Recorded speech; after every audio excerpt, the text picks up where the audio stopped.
पूरा फ्रांस आज इस्लामी कट्टरवाद के खिलाफ खड़ा हो गया है। शिक्षक सैमुअल पैटी की निर्मम हत्या के बाद पूरा फ्रांस सड़कों पर उतर आया है। दरअसल सैमुअल पैटी के साथ जो हुआ वो कोई नई बात नहीं है। हमारे देश में भी सदियों से ये सब होता रहा है। ना जाने कितने सैमुअल पैटी इतिहास की किताबों से मिटा दिए गए हैं। इस्लामिक कानून और फतवों के नाम पर हिंदुस्तान में भी हज़ारों जानें ली गई हैं, लेकिन उससे भी ज़्यादा अफसोस की बात यह है कि हमारे समाज ने कभी इस कट्टरता के खिलाफ फ्रांस जैसी एकता नहीं दिखाई, बल्कि उल्टा हमारे सो कॉल्ड सेक्युलर नेताओं ने हमेशा से इन कट्टरपंथियों का साथ दिया है। मोहनदास करमचंद गांधी भी इन्हीं नेताओं में से एक थे, जिन्होंने ऐसे ही एक जिहादी हत्यारे को ना सिर्फ उसका बचाव किया बल्कि मरने वाले को ही दोषी ठहरा दिया। आपको इतिहास बताना इसलिए ज़रूरी है कि आज भी हालात बदले नहीं हैं। पूरे संसार को दारुल इस्लाम बनाने का ख्वाब देखने वाले कट्टरपंथी दूसरों की धार्मिक भावनाओं को ठेस पहुंचा रहे हैं, और जब बात अपने धर्म पर आती है तो मरने मारने पर उतारू हो जाते हैं। कुछ ऐसा ही हुआ था 1923 में। लाहौर में कुछ मुसलमानों ने 2 पुस्तकें प्रकाशित करीं। एक का नाम था कृष्ण तेरी गीता जलानी पड़ेगी, जिसमें भगवान श्री कृष्ण के चरित्र पर कई सवाल उठाए गए थे, यहाँ तक कि उन्हें वैसनी और चरित्रहीन साबित करने की भी इस किताब में कोशिश की गई थी। इस किताब में श्री कृष्ण पर ऐसी ऐसी टिप्पणियाँ थी जिन्हें मैं यहाँ पर नहीं बोल सकता हूँ। वहीं दूसरी तरफ दूसरी किताब का नाम था 20वीं सदी का महर्षि, जिसे अल फराक के संपादक अली कासिम ने छपवाया था। इस किताब में आर्य समाज के संस्थापक स्वामी दयानंद पर बेहूदी भाषा में कई निजी टिप्पणियाँ की गई थीं। दरअसल उस दौर में आर्य समाज ने कट्टरपंथी मुसलमानों की नींद उड़ाकर रख दी थी। खासकर आर्य समाज के शुद्धि आंदोलन ने तो मौलवियों की दुकान ही उखाड़ कर फेंक दी थी। मौलाना जिन हिंदुओं को बड़ी मेहनत से मुसलमान बनाते, आर्य समाज के लोग उनको हिंदू धर्म में घर वापसी करवा देते। ये एक नया प्रयोग था। इसके पहले जो एक बार मुसलमान बन जाता था उसे उसके परिवार को आने वाली कई पीढ़ियों तक मुसलमान ही रहना पड़ता था, क्योंकि हिंदू धर्म में किसी को वापस हिंदू बनाने की परंपरा नहीं थी। लेकिन आर्य समाज के शुद्धि आंदोलन ने विधि विधान से घर वापसी का रास्ता निकालकर मौलानाओं की बुनियाद हिला दी।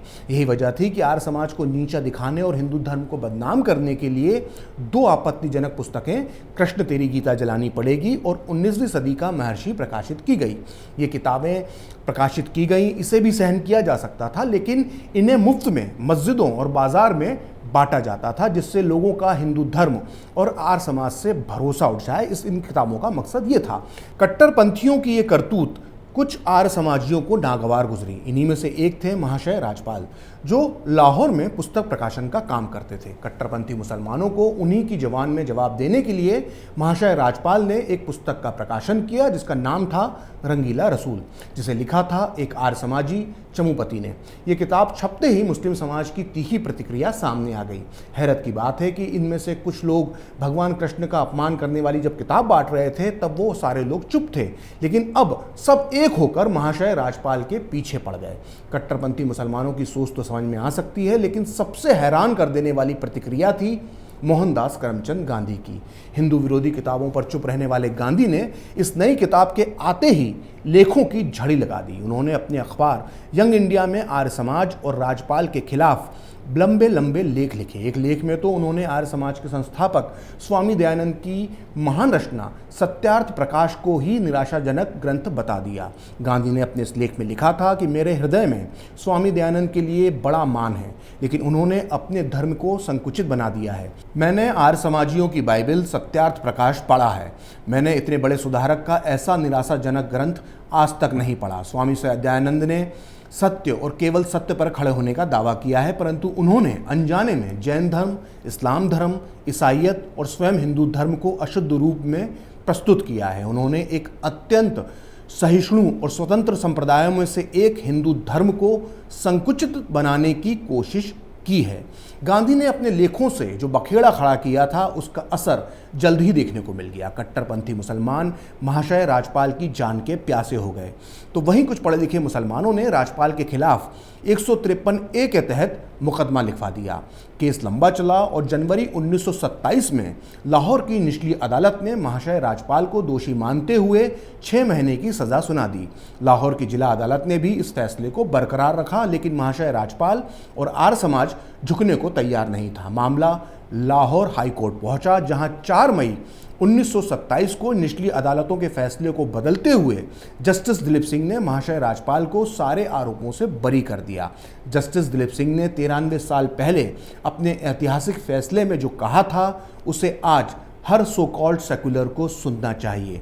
उन्होंने कहा था कि किसी व्यक्ति ने कोई आपराधिक कार्य किया है या नहीं, ये इस आधार पर तय नहीं होगा कि एक वर्ग विशेष क्या चाहता है।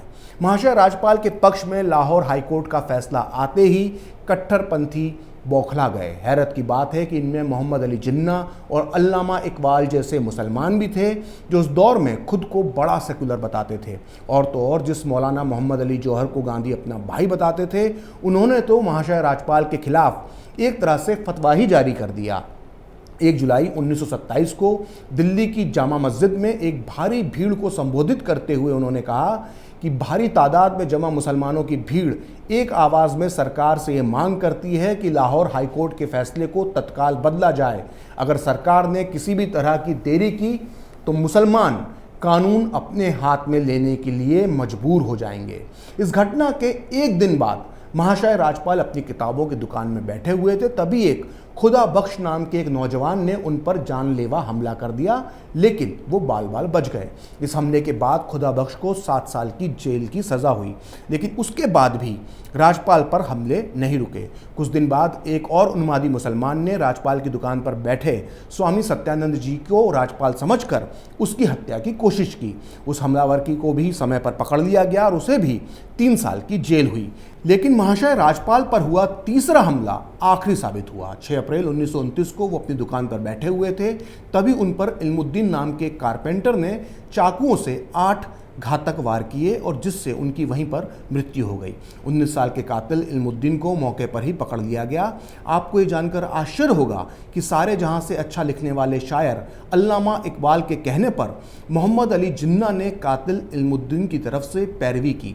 जिन्ना ने कोर्ट में दलील दी कि इल्मुद्दीन की उम्र सिर्फ 19 साल है, इसलिए उसे माफ़ कर दिया जाना चाहिए। लेकिन जिन्ना ये केस हार गए और लाहौर हाईकोर्ट के आदेश पर 31 अक्टूबर 1929 को इल्मुद्दीन को फांसी पर लटका दिया गया और उसकी लाश को मियाँ वाली जेल के अंदर ही दफन कर दिया गया। सोचिए, इसके बाद भी अल्लामा इकबाल नहीं रुके। उन्होंने कातिल इल्मुद्दीन के शव को जेल की कब्र से निकालकर मुसलमानों को सौंपे जाने की मांग की। इकबाल की मांग मान ली गई और कहते हैं कि लाहौर के 6 लाख मुसलमान इस हैवान हत्यारे इल्मुद्दीन की जनाजे में शामिल हुए। इकबाल ने कातिल इल्मुद्दीन की कब्र पर भाषण देते हुए कहा कि शहीद इल्मुद्दीन ने 19 साल की उम्र में हमारी आंखें खोल दी। हम जैसे पढ़े लिखे लोग सिर्फ बातें करते रह गए और एक बड़े यानी कारपेंटर का बेटा इल्मुद्दीन हमसे आगे निकल गया। कातिल इल्मुद्दीन को आज भी पाकिस्तान में शहीद और गाजी माना जाता है। लाहौर के मियाँ वाली में आज भी उसकी मज़ार है, जिसे आज भी फूलों से सजाया जाता है और हज़ारों लोग यहाँ दुआ पढ़ने आते हैं। इल्मुद्दीन की मज़ार पर हर साल उर्स लगता है, जिसमें लाखों की तादाद में लोग शामिल होते हैं। यहाँ तक कि पाकिस्तान में इल्मुद्दीन के ऊपर 2 फिल्में भी बन चुकी हैं, जिसे वहाँ की सरकार ने टैक्स फ्री कर दिया था। इतना ही नहीं, हाल ही में 2013 में लाहौर हाईकोर्ट में एक याचिका दायर की गई, जिसमें इल्मुद्दीन का केस फिर से खोले जाने और उसे बाइज्जत बरी करने की मांग की गई थी। सोचिए, एक हत्यारे को जिन्ना, अल्लामा इकबाल और पूरा पाकिस्तान एक शहीद मानता है, वहीं दूसरी तरफ इस मामले में गांधी क्या सोचते थे ये जानना भी ज़रूरी है। महाशय राजपाल की हत्या के 2 दिन बाद यानी 8 अप्रैल 1929 को क्रांतिकारी भगत सिंह ने असेंबली में बम फेंका था। हालांकि इन दोनों घटनाओं में कोई संबंध नहीं था, लेकिन फिर भी गांधी ने इन दोनों घटनाओं को जोड़कर एक लेख लिखा जिसका शीर्षक था बम एंड द नाइफ, यानी बम और चाकू के नाम से ये लेख लिखा गया, जो यंग इंडिया में 18 अप्रैल 1929 को छपा। इस लेख में गांधी लिखते हैं कि अभी कुछ दिन पहले हिंदू नामधारियों ने सेंट्रल असेंबली में बम फेंका था। आज़ादी के नाम पर बम फेंकने वालों ने आज़ादी के काम को नुकसान ही पहुंचाया है। महाशय राजपाल की हत्या ने उन्हें शहीद बना दिया, जबकि वह इसके योग्य नहीं थे। गांधी ने अपने लेख में यह भी आरोप लगाया कि पैसा कमाने के लिए महाशय राजपाल ने यह किताब छापी थी।